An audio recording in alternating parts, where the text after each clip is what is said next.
Friends అందరికీ నమస్కారం. Friends, black rain నల్లటి వర్షం ఈ దెబ్బకు తీవ్ర ఆందోళన అయితే పడుతోంది. రాజధాని మొత్తం తీవ్ర ఆందోళన, అన్ని మూసివేత, 500 విమానాలు పైగా రద్దు చేసేశారు. అసలు ఏం జరుగుతుంది ఏంటి వివరాలు తెలుసుకుందాము. వీడియో పూర్తిగా చూడండి, అలాగే తప్పకుండా లైక్ చేయండి. మరిన్ని అప్డేట్స్ కోసం ఛానల్ని సబ్స్క్రైబ్ చేసుకోండి. ప్రభుత్వం నుంచి వచ్చే ముఖ్యమైన అప్డేట్స్ అన్ని మన ఛానల్ ద్వారా ఎప్పటికప్పుడు మీకు తెలియజేయడం జరుగుతుంది. వివరాల్లోకి వెళ్ళిపోయినట్టయితే, ప్రకృతికి మనం ఏదిస్తే తిరిగి కొన్ని వందల రెట్లలో తిరిగి మనకి అదే ఇస్తుంది. చాలామంది చెప్తూ ఉంటారు, పెద్దలు సైతం ఎన్నోసార్లు చెప్పారు, మంచి చేస్తే తిరిగి వందల రెట్లలో తిరిగి మళ్ళీ మనకు మంచే వస్తుంది, అలాగే చెడు చేస్తే అదే తీవ్ర స్థాయిలో చెడు కూడా వస్తుంది అనడానికి ఇప్పుడు మరో ఉదాహరణ. బ్లాక్ రెయిన్ పడుతోంది, డేంజర్ అలర్ట్స్ జారీ చేశారు. రష్యా రాజధాని మాస్కోలో నల్లటి వర్షం కురవడం ఇప్పుడు అంతర్జాతీయంగా సంచలనం రేపుతోంది.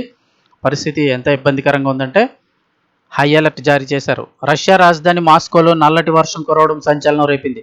మాస్కోలోని కీలక ఆయిల్ రిఫైనరీలతో పాటు ఇతర కీలక ప్రాంతాలను లక్ష్యంగా చేసుకుని ఉక్రెయిన్ గురువారం నాడు వందలాది డ్రోన్లతో దాడికి పాల్పడింది. అయితే ఈ దాడులు జరిగిన కొన్ని గంటల్లోనే మాస్కో పరిసర ప్రాంతాల్లో నల్లటి వర్షం కురవడం ఇప్పుడు అంతర్జాతీయంగా తీవ్ర కలకలం రేపుతోంది.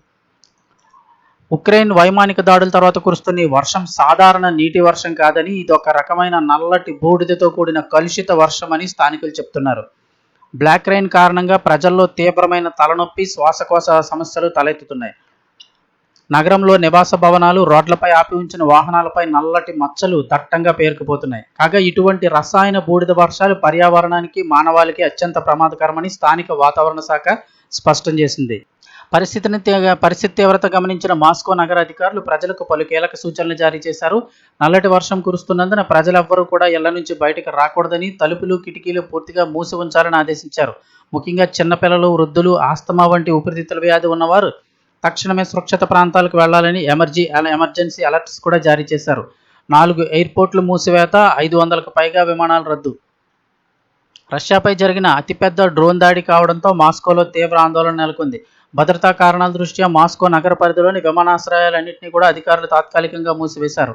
ఎయిర్పోర్టుల మూసివేత కారణంగా అంతర్జాతీయ, దేశీయ రూట్లకు సంబంధించిన దాదాపు 500కు పైగా విమాన సర్వీసులు పూర్తిగా రద్దయినట్లు రష్యా అధికారులు కూడా అధికారికంగా ప్రకటించారు.